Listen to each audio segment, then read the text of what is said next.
नमस्कार स्टूडेंट, मैं गोपी चक्रवर्ती आज 12th NCERT का चैप्टर नंबर 3 में थर्ड वीडियो लेके आया हूं। और इस वीडियो में हम चैप्टर नंबर 3 की एक्सरसाइज नंबर 3.1 करेंगे। इससे पहले वाले वीडियो मैंने 3.1 का पहला क्वेश्चन करा दिया था, आज उसके आगे करेंगे। तो स्टार्ट करने से पहले आपको मैंने बताया था कि कोई भी आव्यूह है, इसको मैंने बोला आव्यूह ए, इसके जो अवयव होंगे, जो एलिमेंट्स होंगे, एलिमेंट समझते हैं आप, वो क्या होंगे, ए आई जे फॉर्म के होते हैं।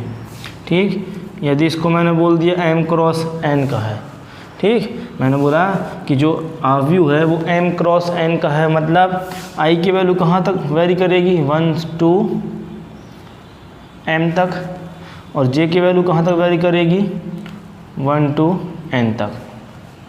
i रिप्रेजेंट कर रहा है नंबर ऑफ रोज, है ना, कितनी पंक्तियाँ हैं। ठीक, 1 2 3 4 ऐसी कितनी पंक्तियां हैं। जे रिप्रेजेंट कर रहा है नंबर ऑफ कॉलम्स, इस आव्यूह में, इस मैट्रिक्स में कितने कॉलम्स हैं, कितने स्तंभ हैं।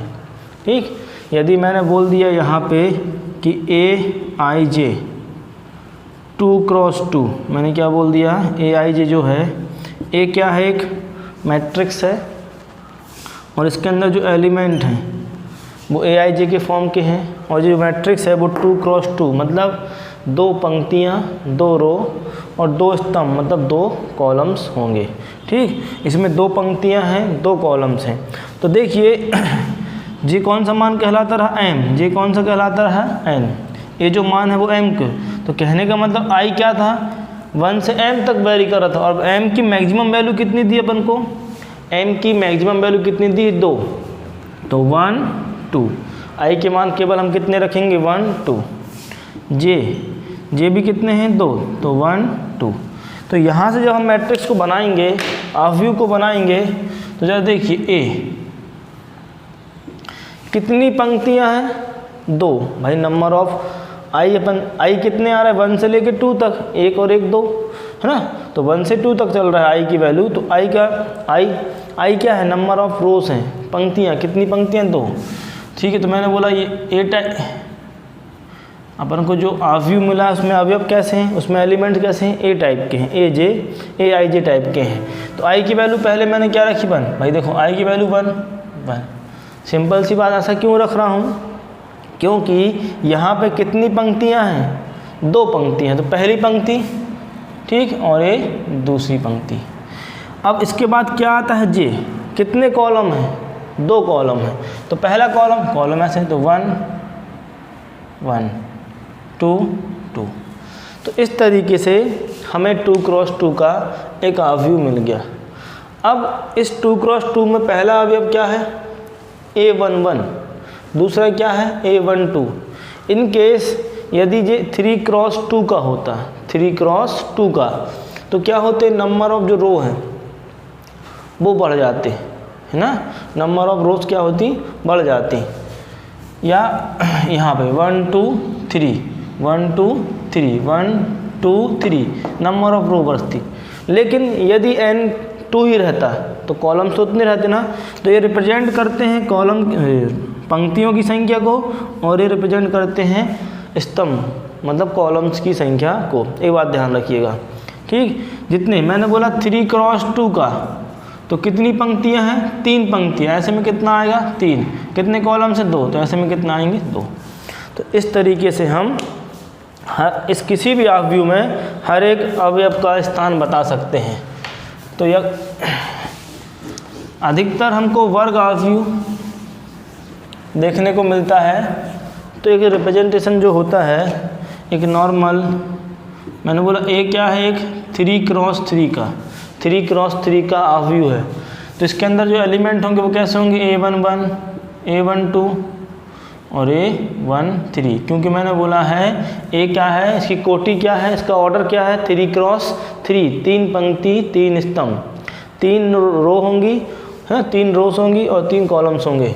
तो पहली पंक्ति, ठीक है, लेकिन column number 1, column number 2, column number 3, second 2 1 2 2 2 3 3 1 3 2 3 3, तो एक क्या कहलाएगा, 3x3 का एक मैट्रिक्स है, अवयव है।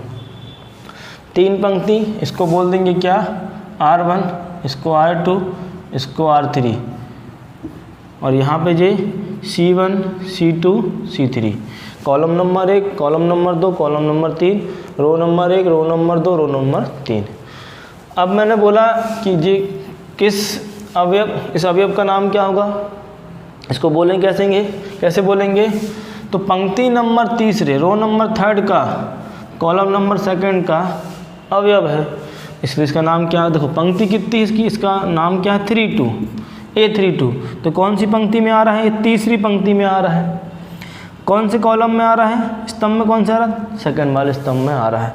तो इस तरीके से हम आगे भी, अगले क्या आएगा, 1 4 1 5 1 6। तो यहाँ पे कंफ्यूज नहीं होना है कि कौन सा एलिमेंट किस स्थान पे बैठ रहा है, ठीक। तो इस तरीके से आप समझ गए होंगे। अब सीधे क्वेश्चन पे आते हैं, ठीक। तो फर्स्ट क्वेश्चन तो मैंने करा दिया था, आप उसको लास्ट वीडियो में देख सकते हैं कि कैसे मैंने कराया था, बेहद ही ईजी था, कोई टफ नहीं था।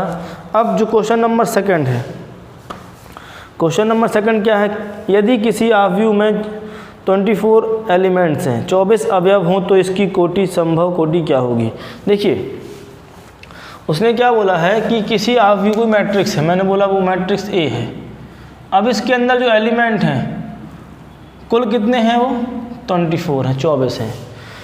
तो अवयवों की संख्या, एलिमेंट्स, नंबर ऑफ एलिमेंट्स कैसे निकालते थे, अवयवों की संख्या, मैंने बोला कोई m क्रॉस n कोटि का अवयव है, m क्रॉस n कोटि का ऑर्डर का अवयव है, तो इसकी संख्या कैसे निकलती थी, m इंटू n, इन दोनों का मल्टीप्लाई। यहाँ हमें क्या दे दिया गया है, हमें मल्टीप्लाई की वैल्यू दे दी गई 24।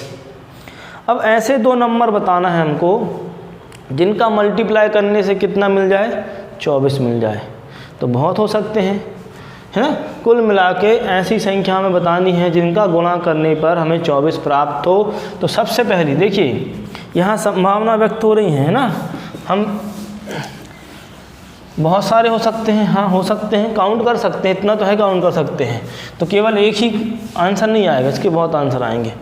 तो हम क्या बोला कि हम सीधे हल कर रहे हैं। क्वेश्चन क्या बोला गया है, क्वेश्चन ये बोला गया है कि यदि किसी अवयव में 24 अवयव हैं, 24 अवयव हैं, तो यदि किसी अवयव में 24 अवयव हैं तो उसकी संभव कोटि क्या हो सकती है ना, गैस करना है, अपन को बताना है।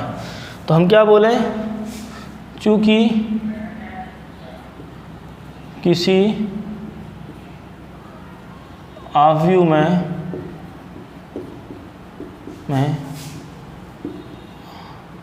या अपन क्या बोले, इधर ऐसा बोल सकते हैं, यदि किसी अवयव की कोटि या ऑर्डर, कोटि m क्रॉस n हो, तब उसके अवयवों की संख्या m डॉट n होती है, m डॉट n होती है। तो प्रश्नानुसार हमें m डॉट n का मान कितना दिया है, 24। देखिए आप खुद अनुमान लगा सकते हैं, 24 से कम 24, 12 दूनी 24, 6 चौके 24, इस तरीके से। तो हम क्या करेंगे, ठीक। अब इन दोनों का मल्टीप्लाई कितना आ रहा है, 24। तो यहाँ पे मैंने बोला n इक्वल, चलो 24/m, ऐसा भी बना सकते हैं, ठीक। इक्वेशन नंबर फर्स्ट, देखिए ये सब हम सॉल्व करने के लिए कर रहे हैं, सॉल्व नहीं करना, आप खुद गैस कर सकते हैं। सबसे पहले क्या आएगा, 1 × 24, सेकेंड 2 × 12, हाँ 12 दूनी 24, तीसरा 3 × 8, 8 दिया 24, चौथा 4 × 6 24, 5 में तो नहीं आएगा 24 का गुणा करने से, 6 में, हाँ 6 चौके 24। अब कंफ्यूज नहीं होना, सर 4 और 6 तो लिख लिया है, यहाँ 6 और 4 बात तो वही नहीं। अंतर है दोनों में। देखिए यहाँ जो 4 है जी क्या दर्शा रहा है, ये डिफाइन कर रहा है कि नंबर ऑफ रोज, पंक्ति कितनी है 4 है, और स्तंभ कॉलम कितने हैं 6 हैं। यहाँ क्या बोल रहा है, यहाँ पंक्ति कितनी है 6 है और कॉलम्स कितने हैं 4 है। अंतर है। ये 4x6 का व्यू है, मैट्रिक्स है, ये 6x4 का व्यू है, दोनों में अंतर आएगा। अगला क्या जाएगा 8 3 जा, हाँ 8 या 24, फिर 12 दूनी 24, बिल्कुल दोनों में अंतर है। यहाँ कितनी पंक्ति हैं 12 पंक्ति, कितने कॉलम्स हैं या कितने रोस हैं 12, और कितने कॉलम्स हैं 2। यहाँ कितने रोस हैं, यहाँ 2 पंक्तियाँ हैं, स्तंभ कितने हैं 12 हैं। इस तरीके से, और 24 एकम 24, इतनी संभावनाएं बनेंगी, है ना। अब यहाँ से भी निकाल सकते रहे, मैंने बोला m = 1, m = 1, तो n इक्वल कितना आ जाता 24, तो पेयर क्या बन जाता भाई, पेयर क्या लेते हैं m × n, पेयर ये होता ना m × n, तो m इक्वल मैंने क्या लिया था 1, तो y कितना है 24। अब m इक्वल क्या ले लूँ 2, तो 2 एकम 2, मैंने बोला यहाँ पे m = 1, अब m इक्वल मैंने कितना ले लिया 2, तो n = 24 / 2 दैट इज़ 12, तो 2 12, m = 3 4 6 8 12 24। इस तरीके से हम संभावनाएं बता सकते हैं। ठीक, तो देखिए कितनी बन गई, 1 2 3 4 5 6 7 8। तो इन अवयवों की जो कोटि निकल के आई हैं, जो ऑर्डर निकल के आए हैं, इन ऑर्डर में हर एक अवयव के नंबर ऑफ अवयव, नंबर ऑफ एलिमेंट्स कितने होंगे, नंबर ऑफ एलिमेंट्स 24 होंगे, 24 होंगे। 24 एकम 24, 12 दूनी 24, 8 तिया 24, 6 चौके 24, 4 छिंग 24, 3 8 24, 2 12 24 और 1 24 एकम 24। इस तरीके से हम कर सकते हैं। तो ये आपका आंसर हो गया। आप यहाँ से भी निकाल सकते रहे। देखिए एग्जाम में ऐसा क्वेश्चन नहीं आएगा, हाँ 1 नंबर में आ सकता है अगर आना हुआ तो, बाकी समझने के लिए हम समझ पाएँ कितनी संभावना बनेगी। अब इसी में एक और क्वेश्चन दे दिया गया है कि किसी अवयव में 13 अवयव हैं। कितने अवयव हैं 13 अवयव हैं, 13 एलिमेंट्स हैं, 13 एलिमेंट्स हैं। तो यहाँ इसकी संभव कोटि ऑर्डर कितने बनेगा। देखिए 13 क्या है, 13 एक प्राइम नंबर है, अभाज्य संख्या है, प्राइम नंबर है। जब प्राइम नंबर होता है तो प्राइम नंबर ऐसे कोई नंबर हैं, ऐसी कोई संख्या है जिसका गुणा करने पे 13 मिल जाए, तो वो 13 और 1 के अलावा कोई नहीं होता। क्यों, क्योंकि 13 के जो अभाज्य गुणनखंड होते हैं, जो गुणनखंड होते हैं वो केवल क्या होते हैं, 2 होते हैं, 1 और 13, है ना। क्योंकि ये क्या है प्राइम नंबर। 24 के तो बहुत सारे होते हैं, तो वो वहाँ पे बन गए। देखिए 24 का एक गुणनखंड 1 भी होगा, 24 का 24 भी होगा। कुल मिला के देखिए जो संख्या में दी है, कितने अब यहाँ पे दिए थे अब 24, इसको हमें इसके हमें गुणनखंड निकालने थे, है ना। सभी गुणनखंड मल्टीपल्स, गुणज बोल सकते हैं अपन उसको, क्या बोल सकते हैं गुणज। 1 2 3 4 6 8 12 और खुद 24, है ना। तो ध्यान रखिएगा यहाँ मल्टीपल्स से बहुत गुणनखंड और गुणज में बहुत अंतर है, फैक्टर और मल्टीपल में बहुत अंतर है, ये बात आप ध्यान रखिएगा। ठीक, तो इसके मल्टीपल केवल और केवल 1 होगा और 13 होगा। तो संभावना क्या बनेगी इसकी संभावना बनेगी 1 क्रॉस 13 या 13 क्रॉस 1। एक पंक्ति 13 स्तंभ, 13 पंक्ति 1 स्तंभ, इसके अलावा कोई संभावना नहीं बनेगी। तो ये क्वेश्चन नंबर 2 था। इसके बाद क्वेश्चन नंबर 3 भी कुछ इसी तरीके से है। वहाँ भी हमें संभावना के हिसाब से बताना है कितनी कोटि या कितने ऑर्डर पॉसिबल है वहाँ पे, तो वो आपको खुद करना है। क्वेश्चन नंबर 4 कराता हूँ मैं। क्वेश्चन नंबर 4 में 3 दिए हैं उसके अंदर, तो कोई एक कराऊंगा। क्या बोला गया है कि एक 2 क्रॉस 2 अवयव, देखो एक अवयव दिया है जिसकी कोटि कितनी है, एक अवयव जिसकी कोटि 2 क्रॉस 2 की, ठीक। और अवयव कौन सा दिया है, इसको मैं रफ कर दे रहा हूँ।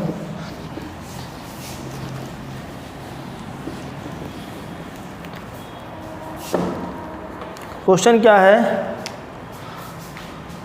एक हाफ व्यू है, मैं क्वेश्चन को पूरा नहीं लिख रहा हूँ, बस अपने हिसाब से लिख दे रहा हूँ। हाफ व्यू ए, इसके अंदर जो वेक्टर हैं, एलिमेंट्स हैं, वो ए आई जे के हैं, ठीक। इस तरीके से एलिमेंट हैं की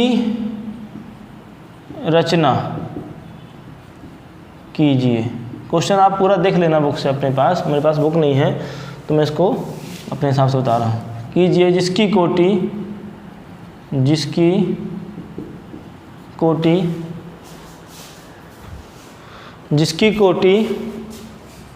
2x2 है। मतलब 2x2 क्या है, एक वर्ग ऑफ व्यू है। हाँ बिल्कुल। इसमें कितनी पंक्तियाँ हैं, 2। कितने स्तंभ हैं, 2।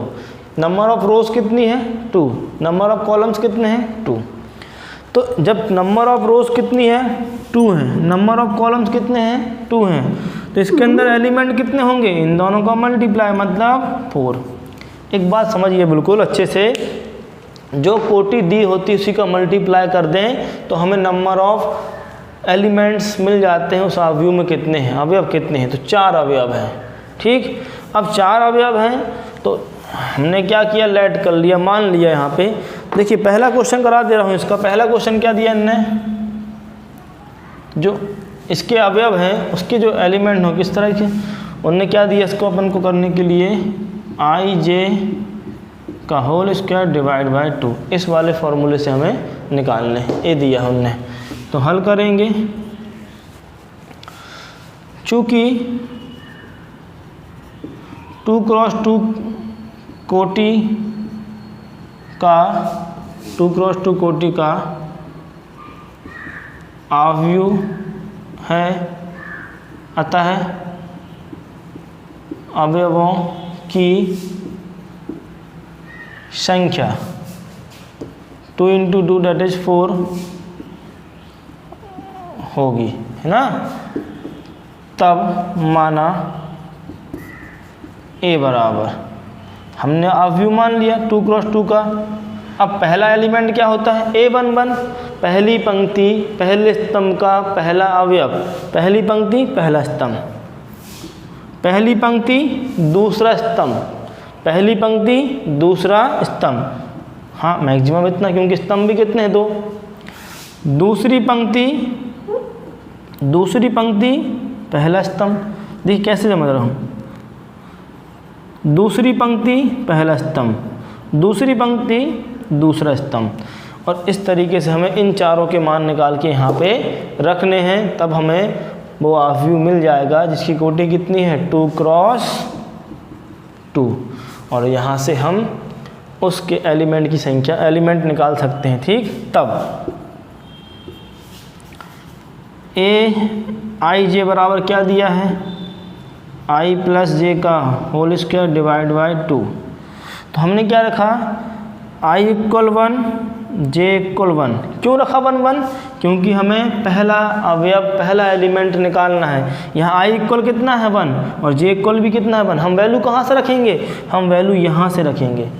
तो आई इक्वल 1 जे इक्वल 1, तब इसको ऊपर लिख दे रहा हूँ। तब अब ये क्वेश्चन मैं हटा दे रहा हूँ।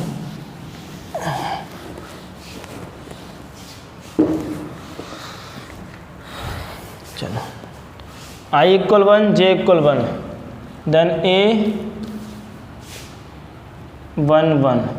हाँ, I equal 1 J equal 1, A11 equal I1 J1 का होल स्क्वायर डिवाइड बाय 2। ये तो फॉर्मूले में दिया था।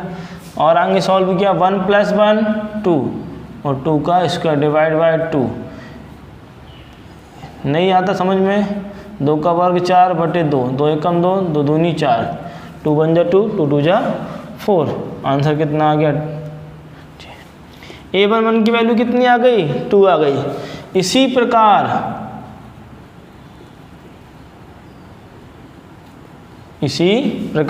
अब आप अगला मान लो आप इसको लेके आना चाहते हैं पहले, तो I इक्वल 1 J इक्वल 2। क्यों, क्योंकि I के प्लेस में 1 है और जे के प्लेस में 2 है, वैल्यू हम यहाँ से रखते हैं, तब A12 तो I equal 1, J equal 2 whole square divide by 2, 1 + 2 3 का होल डिवाइड बाई 2, 9/2।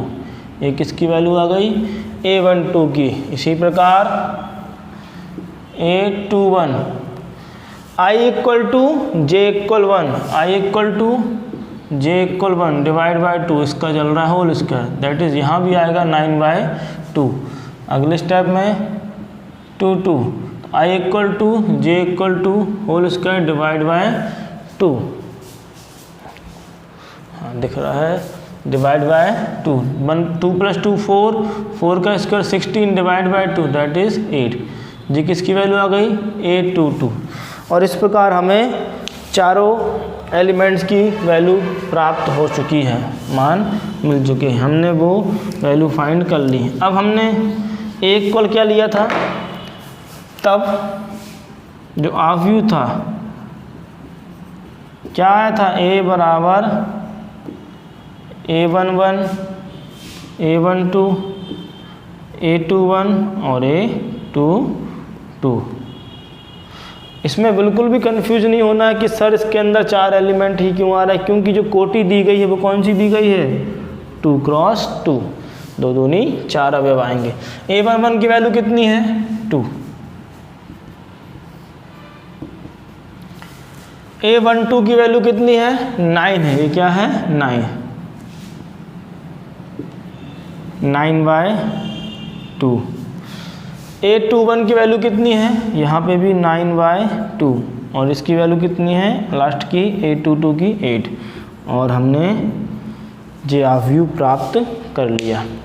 इसी प्रकार आप अगले दो जो दिए हैं, सेकंड वाला और थर्ड वाला, वहाँ भी आप उनकी कोटि तो सेम है 2 × 2, इतना आपको वहाँ सब में ऐड करना है। इसके बाद A11, A12, A21 और A22, यहाँ बस उनने फार्मूला चेंज कर दिया गया है। वहाँ पे Aij की वैल्यू ज्ञात करने के लिए अलग Aij का मान दे दिया गया, तो आप वैसे कर सकते हैं, उसमें कोई प्रॉब्लम नहीं होनी चाहिए।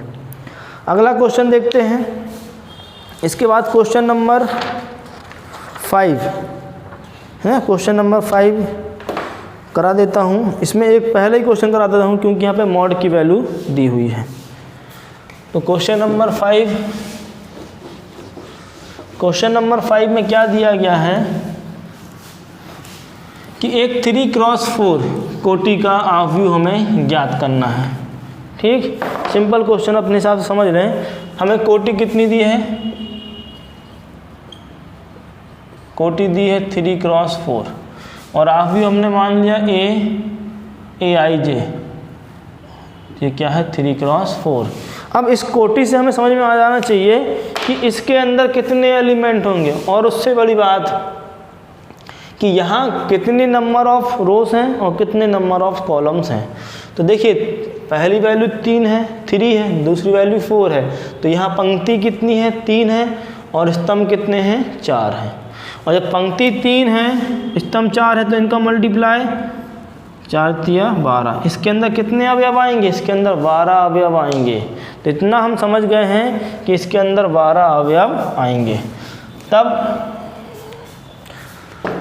दोनों क्वेश्चन करने से पहले इसके हमने मान लिया कि माना जो A है, A क्या है? वो है आव्यूह है। हाँ, हमें इतना ध्यान जरूर रखना है कि इसमें पंक्ति कितनी है? 3, तो 1, 2 और 3 ही आएंगे, लेकिन कॉलम्स कितने हैं? 4। तो पहली पंक्ति का पहला अवयव A11, क्योंकि इसमें पंक्ति भी 1 है और स्तंभ भी 1 है। पहली पंक्ति का दूसरा अवयव, पंक्ति पहली है लेकिन एलिमेंट कौन सा है? दूसरा है, तो कॉलम कौन सा कहलाएगा? दूसरा। पहला कॉलम, दूसरा कॉलम। भाई कॉलम कितने हैं? 4, 1 3 1 4। इस तरीके से कन्फ्यूजन होता है। आप एक काम करें, A को 4 बार लिख लें। क्यों 4 बार लिखेंगे? क्योंकि कॉलम सीधे इस तरीके से आएंगे, तो 4 कॉलम तो बनने चाहिए। पंक्ति कितनी? 1 2 और 3। इस तरीके से एक आयताकार रेक्टेंगुलर मैट्रिक्स बन जाएगी, जो कि वर्ग आव्यूह नहीं होगा, स्क्वायर मैट्रिक्स नहीं होगी। इसी प्रकार दूसरी पंक्ति पहला स्तंभ, second row first column, second row second column, second row third column, second row fourth column. और आगे बढ़े क्योंकि जो रो कितनी है 3 है, तो third row first column, third row second column, third row third column और थर्ड रो फोर्थ कॉलम। और इस प्रकार से हमने इतने अवयव कितने 12, क्योंकि यहाँ 12 अवयव ही आएंगे, वो वैल्यू अपन ने, हमको अब इनकी वैल्यू बस फाइंड करना है। हमने अवयव ढूंढ लिए हैं कि इस तरीके से अवयव बनेंगे, तो हमें A11, A12, A13, A14 इस तरीके से आपको सॉल्व करना है। मैं एक वैल्यू बस फाइंड करके दिखाऊंगा या 2, उसके बाद आप खुद करेंगे इसको, मैं पूरा भी नहीं करूंगा क्योंकि आप फिर कर सकते हैं। तो देखिए हमें जो IJ का फॉर्मूला दिया है, AIJ बराबर कितना दिया है, थोड़ा और बड़ा लिख दूँ, AIJ बराबर कितना दिया है 1/2 mod -3i + j। अब इस मॉडुलस के बारे में थोड़ा आप समझ लें।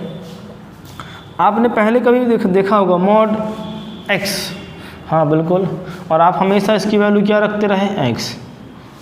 हाँ वैसे एक्चुअल में हम x ही रखते हैं, लेकिन एक बात ध्यान रखिएगा, इस मॉड की 2 वैल्यू होती हैं।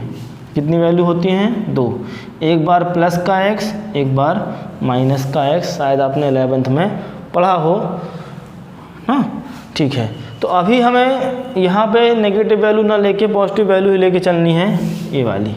तो यहाँ जो भी इसका हल करने पे, सॉल्व करने पे यदि नेगेटिव वैल्यू आती है तो उसको हम पॉजिटिव कर लेंगे। मान लो जैसे इसको मैंने सॉल्व किया, आ गया -3, इस तरीके से आ गया, -4 आ गया और मॉड लगा है, तो इसको हम डायरेक्टली क्या लिख देंगे 3। हमें पॉजिटिव वैल्यू की तरफ जाना है, नेगेटिव वैल्यू की तरफ नहीं जाना है। ठीक होती है लेकिन नेगेटिव वैल्यू, तो वो हमको नहीं करना अभी फ़िलहाल। तो देखिए मैं पहली वैल्यू देन, तब हमें क्या ज्ञात करना है, पहला A11। देखिए A1 मतलब I के प्लेस में कितना आया 1, और 1 J के प्लेस में भी कितना आएगा 1। तो कहने का मतलब A11 कब प्राप्त होगा, जब I के प्लेस में 1 रख दिया जाए और J के प्लेस में भी 1 रख दिया जाए। तो 1/2 -3 × 1 +1 आएगा, और ये क्या लग गया मॉड ना, मॉडुलस बोलते हैं, मापांक बोलते हैं। तो 3 बन जा 3 -3 +1। अब आपको प्लस माइनस वाला कॉन्सेप्ट पता होना चाहिए, ठीक। तो एक संख्या माइनस की है, एक संख्या प्लस की है, चिन्ह कैसे होगा, साइन कैसे होगा, डिफरेंट हैं, अलग अलग हैं। घटाएंगे, माइनस करेंगे, सब्ट्रैक्ट करेंगे बड़े में से छोटी संख्या को। 3 - 1 दैट इज़ 2, लेकिन साइन हमेशा बड़ी संख्या का, बिग नंबर का, बड़े नंबर का साइन आता है। लेकिन माइनस अपने आप क्या हो जाएगा प्लस, तो कैंसिल क्या आ गया 1, A11। और इसी प्रकार आप A12, A13, A14, A21, A22, A23, A24, A31, A32, A33 और A34 आगे और भी वैल्यू इसी प्रकार 1, 2 और आप ज्ञात करके यहाँ वैल्यू पुट कर देंगे तो आपको वो आव्यूह मिल जाएगा जो 3x4 कोटि का है और जो इस फॉर्मूले से क्रिएट होता है। तो इस क्वेश्चन को आपको खुद कंप्लीट करना है। मेरे हिसाब से इतना पर्याप्त है, इससे आप समझ गए होंगे कि इस क्वेश्चन को कैसे करना है। अब तो सिमिलरली यहाँ वैल्यू बस रखते जाइए, A = 1, I = 1, J = 2, I = 1, J = 3, I = 1, J = 4। इस तरीके से आप वैल्यू फटाफट निकाल सकते हैं। आगे बढ़ते हैं। आपको मैंने इसके लास्ट वाले वीडियो में दो आव्यूह बराबर कब होते हैं, समान कब होते हैं, कैसे बताया था मैंने। अब जो अगले क्वेश्चन आने वाले क्वेश्चन नंबर 6 से उस प्रॉपर्टी का हम यूज करेंगे। ठीक, यदि दो आव्यूह हैं, मैंने बोला AIJ और AIJ, मैंने बोला एक आव्यूह A है और दूसरा क्या है B, आपस में इक्वल हैं, तो इसके जो AIJ टाइप के अवयव होंगे और इसके BIJ टाइप के अवयव होंगे वो भी कैसे होंगे, संगत अवयव, करस्पॉन्ड जो होते हैं एलिमेंट्स वो आपस में कैसे होंगे, इक्वल होंगे। जैसे यहाँ से निकल के आएगा A11 इक्वल होगा B11 के, A12 इक्वल होगा B12 के, A13 इक्वल होगा B13 के, इसी प्रकार A21 इक्वल होगा B21 के, है ना। तो करस्पॉन्डिंग जो होते हैं, जो संगत अवयव होते हैं, वो आपस में कैसे होते हैं, इक्वल होते हैं, ठीक। और उससे पहले तो सबसे बड़ी बात क्या होगी, नंबर ऑफ जो कोटि हैं, कोटि बराबर होना चाहिए। यदि यार 2x2 का अवयव है, आव्यूह है, तो ये इक्वल वाला आव्यूह भी 2x2 का होना चाहिए। और यदि हमें पहले ही बोल दिया गया है कि ये क्या है, इक्वल है, बराबर है, समान है, तो उनकी कोटि समान होगी। तो क्वेश्चन नंबर 6 करते हैं।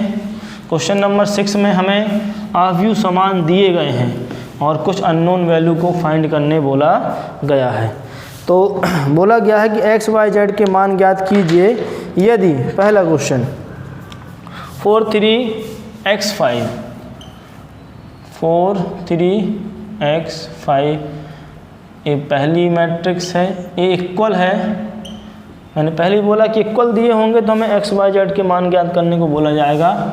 तो y, z 1 5, बेहद ही आसान क्वेश्चन है, कुछ नहीं करना है, देखते ही आंसर आना है इसका। तो ये आप भी जानते हैं। यहाँ दो मैट्रिक्स दी हैं और दोनों कैसी दी हैं, इक्वल। ये सिंपल मैं बता रहा हूँ, उसके बाद दूसरा क्वेश्चन कराऊंगा इसका, जो आपके लिए थोड़ा सा टफ, थोड़ा सा, ज़्यादा नहीं, थोड़ा सा टफ हो सकता है, क्योंकि इसमें कैलकुलेशन करना, टफ नहीं बोलूँगा, कैलकुलेशन करना होगा।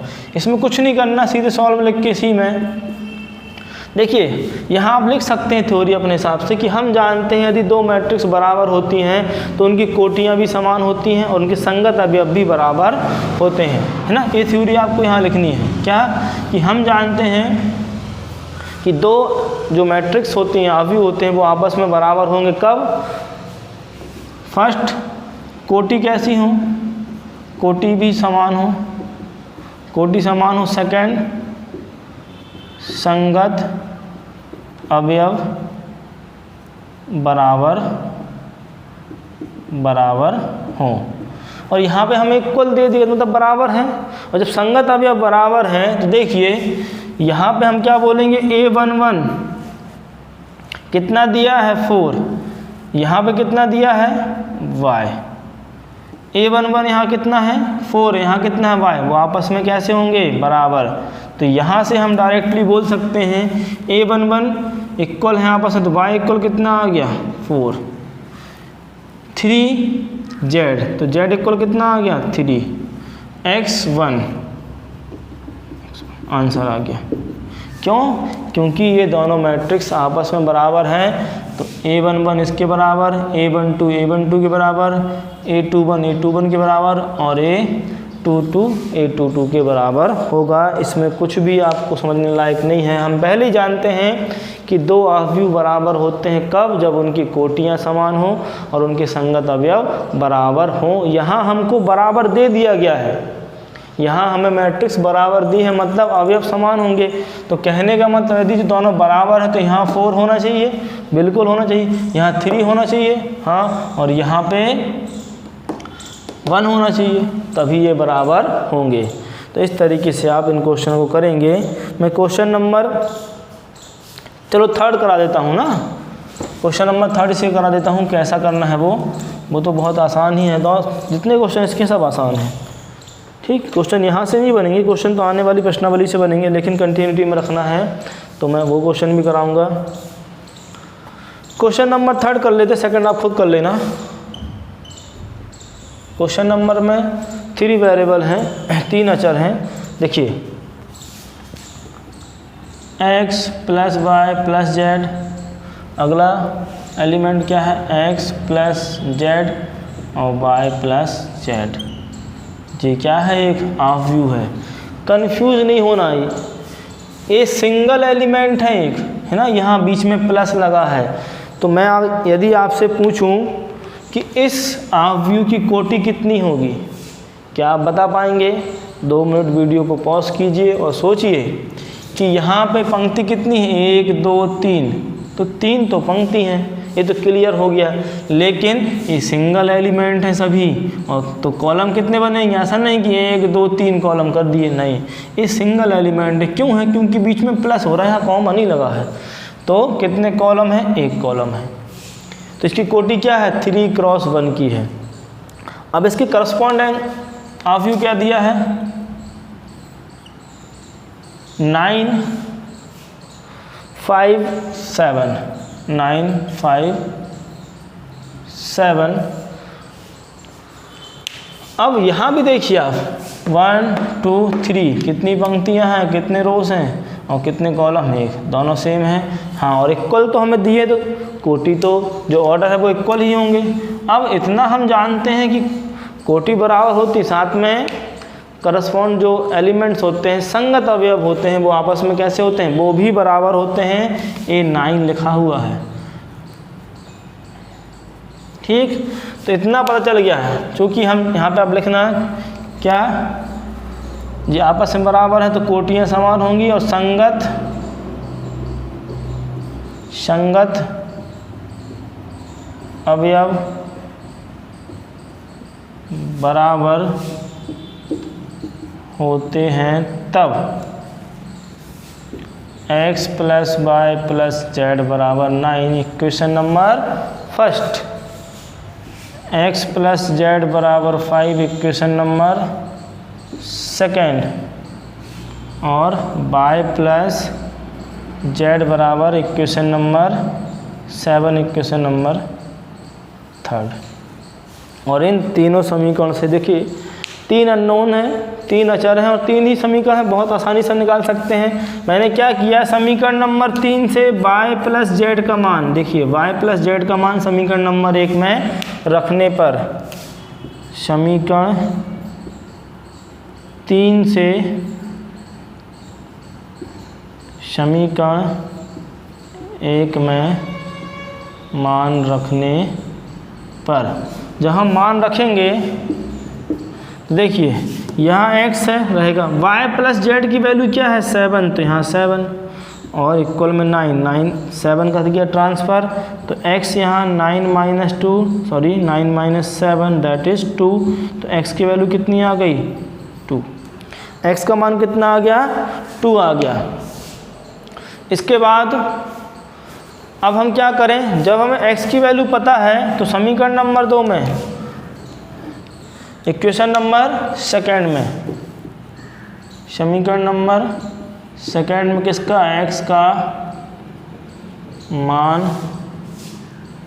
रखने पर हम मान रख दें, वैल्यू पुट कर दें, तो x के प्लेस में कितना जाएगा 2, तो 2 + z इक्वल 5 और 2 का ट्रांसफ़र किया तो z इक्वल कितना आ गया 5 - 2 दैट इज़ 3। z की वैल्यू पता चल गई, x की वैल्यू पता है पहले से। समीकरण नंबर 3 में रख दो मान यहाँ पे। देखिए आप समीकरण नंबर 1 में भी मान रख सकते हैं किसका, x का और z का, थोड़ा सा एक स्टेप बढ़ जाएगा। आप सिंपल सा यहाँ मान रखें z का, डायरेक्ट आंसर मिलेगा। समीकरण नंबर 3 में z का मान रखने पर तो क्या है, y + z इक्वल 7, तो y + 3 इक्वल 7, 3 का किया ट्रांसफ़र 7 - 3 दैट इज़ 4। तो देखिए x की वैल्यू भी हमने फाइंड कर ली, y की वैल्यू भी कर ली और z की वैल्यू भी कर ली। तो x की वैल्यू कितनी आ गई 2, y की 4 और z की 3। अब चेक करना है, क्रॉस चेक करना हुआ, तुरंत मन में चेक किए क्या कि x + y + z इक्वल 9 आना चाहिए। तो x + y + z 2 + 4 6 और 6 + 3 9। आप ऐसे भी चेक कर सकते हैं। x + z equal 5, x + z 2 + 3 equal 5, इन दोनों का सम 7, तो 4 + 3 7। तो इस तरीके से आप और भी क्वेश्चनों के आंसर निकाल सकते हैं।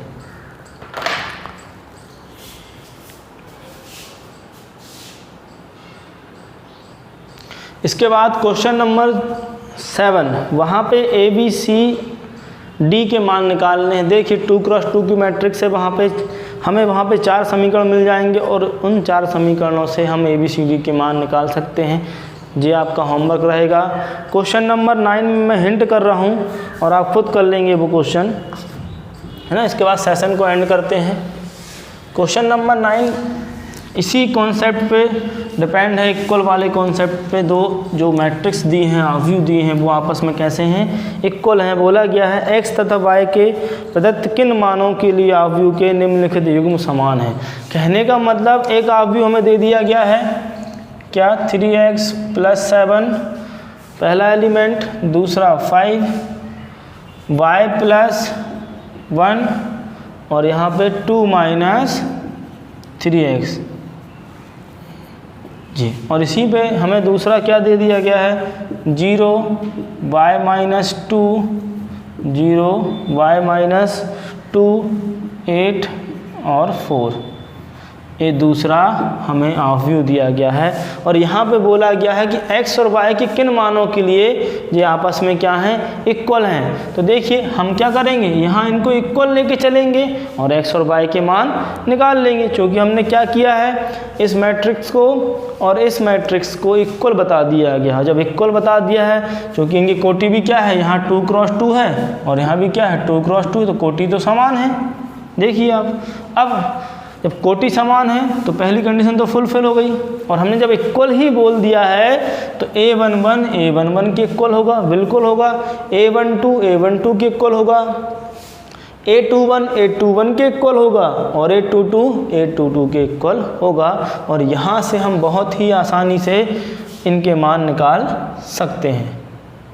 ठीक, तो आपको ये क्वेश्चन होमवर्क में है।